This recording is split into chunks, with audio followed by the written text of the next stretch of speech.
Yo, what's good, y'all, man? Listen, this is the time of year where we got a lot of trade talk going, man. And so, I would say you're in the presence of two of the best in the business when it comes to negotiations, when it comes to trading, when it comes to fantasy football value.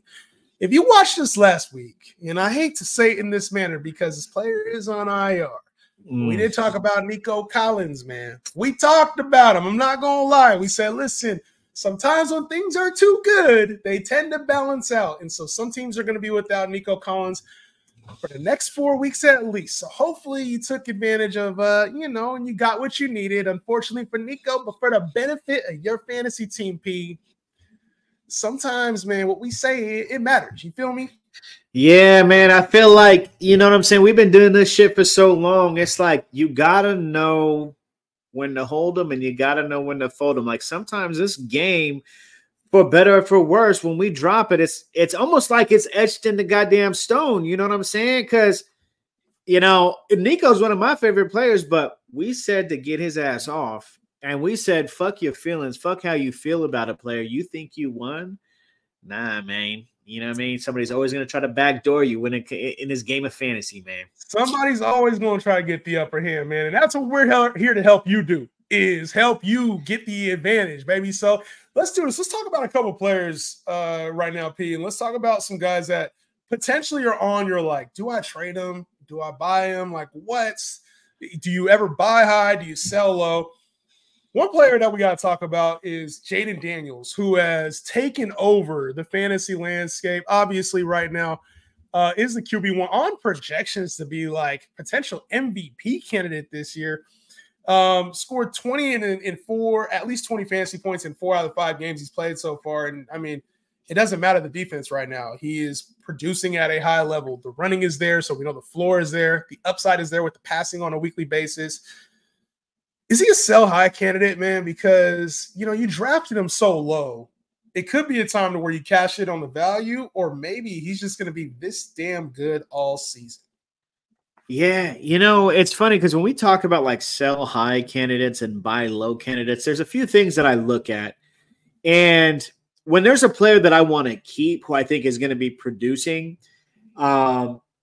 generally, like from the quarterback position, it's somebody who does throw a lot of touchdowns, gets a lot of yards, has a solid team around them, but also that rushing floor makes it different, makes it hard for me to kind of like be like, this dude is a for sure sell high. But I think right now his value is just too high for you not to at least consider it, right? When we talked about last week, we talked about like kind of like treating your team like a stock market, right? Yeah. You got players performing high. You got players performing low. You never want to sell them low. But right now, can you recoup some of that value? Like, what is he ranked? Is he like the number 1 quarterback right now? Number 2 quarterback in some leagues, number 1 quarterback in other leagues. Like, think about what you can get for somebody who's right now ranked and rolling, not just on your team, but in the media. Everybody's talking about him. If you don't have Jaden Daniels on your team, you want Jaden Daniels on your team. Yes. It's just a matter of finding out from that person, how much do you really want him? Like, what do you really have that you can give me to get him that'll make sense for both of us, quote unquote, right? Because if you think he's going to be like the number 1 or number 2 player moving forward in fantasy at that position, more power to you. Personally, I think he's still going to be a good quality player, but I'm looking to recoup some of that value, right? So I don't necessarily see it that way, bro. I think Jaden Daniels is the player you hold. Like, this is what you drafted him for. If you took him later in the rounds, you were like, okay, I can get you and have you be my starter the rest of the year. Mm-hmm. What are you going to flip him for at this point? Are you going to flip him for like Jordan Love, a Dak Prescott? These guys don't offer the same weekly upside as a Jaden Daniels. Now, if it was like Baker Mayfield because he's the QB3 and you want to sell high, now we're doing that. But a player like Jaden Daniels, we just didn't know what he was going to look like in his rookie season. Now that we do, why would you trade that away? In my opinion, I'm keeping that shit. Like, to me, he's basically Lamar Jackson. Maybe you want to call it a little bit light, but that's to me his value. So if you're going to trade Jaden Daniels, I mean, it almost needs to be more so like a different position. it wouldn't be like a tier down to get another quarterback and in another position. I think it would be like I got Jaden Daniels luckily as my second quarterback in a single QB league. I want to keep Lamar. I want to keep Josh Allen. Let me trade Jaden Daniels for like an elite wide receiver, an elite running back to help my lineup out. That's 100%. Yeah, you don't want to do like a 1-for-1. Like you can go right now to like the Dak owner. You can go right now to like the Jordan, to any one of these owners, and based off of what your team needs, right? You can take a few points off, on the average of your quarterback position. Get yourself like a Dak Prescott. But if your team like can use a little bit of help at running back, you can say, okay, I can give you Jaden Daniels and Tony Pollard, right? You give me your Dak and your Bijan, right? If you look at something like that, you get creative because you're also buying low on Bijan. We'll probably talk about him a little bit later. But if you do a deal like that, that's where you can capitalize on somebody who Jaden Daniels is not going to be like, I don't foresee him like completely falling off. I don't foresee anything like that, anything disastrous happening. You can't rule that out. That's kind of like the buy low, sell high component, right? Like you're thinking either somebody's going to have a massive jump or somebody's going to fall off at some point in the year. I just don't see that with Jaden Daniels. The only thing is you have to worry about this when we talk about it with Nico. We haven't seen it out of Jaden Daniels, though, is the injury component. Mobile quarterbacks do have a tendency to get like nicked up at times. And will that affect his rushing? So maybe some of the output, but he's young. Like when these guys are young, they play through anything, man. So, except for some of these quarterbacks. Except for some. But I will tell you, Anthony Richardson, my man, he's a little different. But there's a difference, right? There's a huge difference between like a young quarterback. Like, okay, for example, you and I go back and forth on this when back in the day when we're talking about like Cam, like quarterbacks that are rushing quarterbacks that are big, that take on punishment over the course of their career, year 4, year 5, year 6, them to start wearing down, right? But you got a Jaden Daniels who's not like a big guy, right? So in dynasty leagues, you still want to hold him. But, I mean, on the contrary, he's actually a small guy, right? He's tall, he's lanky, he's only 210 at the quarterback position. The good thing is he rushes and he doesn't take a lot of damage, right? He's always running out of bounds, smart, sliding and just running and, doing these little plays to get in the end zone, in the red zone, which is dope. But, I mean, there still is that consideration where you are running quarterback. You're only 210 pounds. If something does happen, right, and some defensive lineman falls on you, and this can happen to anybody, but generally when you're a smaller frame like that, they tend to happen a little bit more often. Like Lamar Jackson a few years back. And he always gets nicked up too. So I'd be careful selling Jaden Daniels. And like we talked about, like if you're going to sell high, make sure you get something that helps you. Like when you have a player that's top of the market, make sure you're not doing an even deal. It needs to be like somebody's overpaying for a top 3 quarterback. That's what it needs to feel like if you do trade Jaden Daniels. Another quarterback, P, that you and I, we've gone back and forth. I think we've covered him a little bit too, but I want to dial it in, especially because he missed time, especially because Joe Flacco did play well in his absence. Anthony Richardson, bro.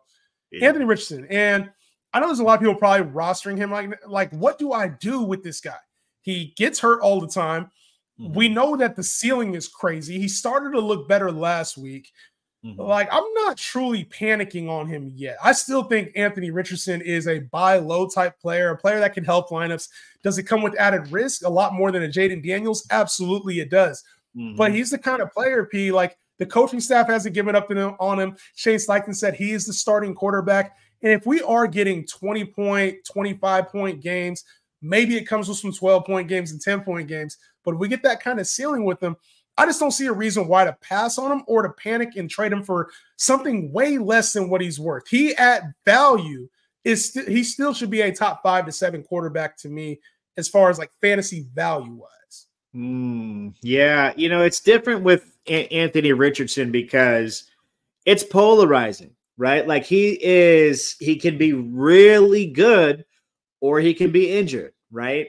What I look for in players like this is, there's only so like you could hold them only to a point for so long where you're like, okay, well, this is who this guy is, right? Big, talented, but consistently and often injured. He doesn't have the grace of like a Jaden Daniels, right? He doesn't always go out of bounds. He doesn't always slide. He's not like that quick and twitchy. He's more of the big, brawny type of guy who will take a few hits, right? And it's going to be at his expense, right? So, in a player like this, personally, I would sell him, right? I would go to somebody like you who does still see the upside, but when I'm trading him, I want to make sure that I still get some upside and, and then something else in return, right? So I'm still looking at that, I see with Anthony Richardson, there is a trend. It happened last year, right? And this year showed flashes of being great, elite, using his talents, but it seems almost the way that they're playing him, or that even other defenses are playing him, they're containing him, they're making him try to beat them with the throw, and when they take away their other things, he's going to go and try to run again, and that's the problem. The problem is we haven't seen a full season out of Anthony Richardson. So I think you get a discount, so to speak, if you want to call it that. But then there's also the inherent risk. Like, we just don't know what we don't know at times. And the fact that he's shown us, you mentioned it, in 2 straight seasons, that he can't stay healthy through an entire year is a problem. We get all season, we're seeing this dude dunk all over the fucking place. We're seeing a most athletic quarterback. We know the rolling to the left, off his fucking back foot, throws at 75. Like, we know the talent is there. And I think that's the part that's the selling point, right? If you are looking to sell him, that is the selling point. But I also think that's the buying point. And so you have to determine for you, can your lineup absorb Anthony Richardson scoring 10 points? Yeah. Can your lineup absorb that? Because if it can, if you have a strong enough roster, it's hella worth the upside. If you're 1-4, 0-5, and you're looking to get wins, this is not the right player to buy low on. It's not. It's not the right move. And I think this is for the teams that want elite upside during the fantasy playoffs, in hopes that he's healthy for those 3 games and plays well for at least 2 of the 3. Like, you're hoping for that at the end. I think this is for more of those players who are forward thinking than it is for right now. Because if you're looking right now, this shit isn't going to help you out. Like, it might take a while for Anthony Richardson to look the part. So, yeah, you know who has been looking the part even in his return? Jordan Love. My God, bro. And their upcoming schedule is soft as hell, man. Now, we talk about buying low, selling high. Sometimes a player is priced just right? He's been injured. He's the QB 24 on the season, doing much better than that on a points per game basis. But he's a locked-in QB1 on a weekly basis, and I think he's one of the safer QB1s.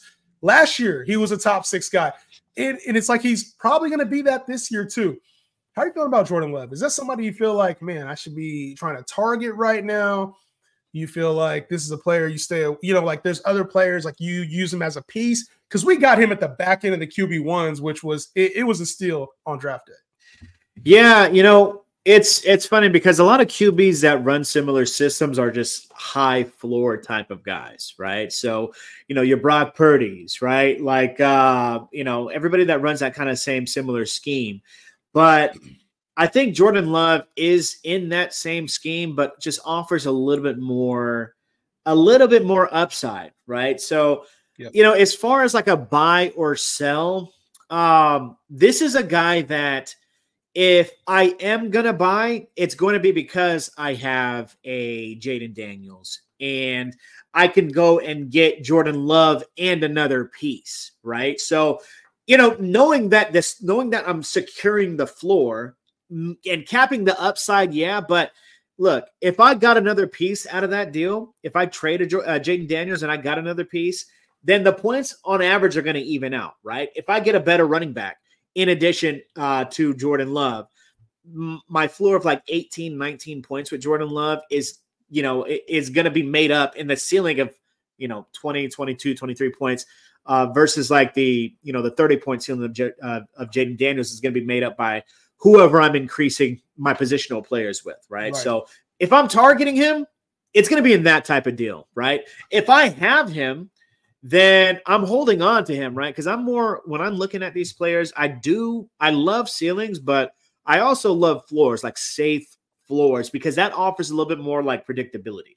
Right. Right. So, and players like that, I would prefer him over an Anthony Richardson just because there's so much variance when it comes to Anthony Richardson. But no, Jordan love the guy. If I have him, I'm maintaining him. I'm keeping him. Well, you mentioned it's like the floor upside, right? We talked about Anthony Richardson. There's the floor, and then there's the floor, and there's the upside, right? And so it's like Jordan Love actually provides a really nice, I would say, above median to where that middle range is for Anthony Richardson. And he provides very similar upside on a weekly basis, maybe not with the rushing or maybe not like a 40-point potential game that Anthony Richardson could have, but he's going to have very few of those anyway.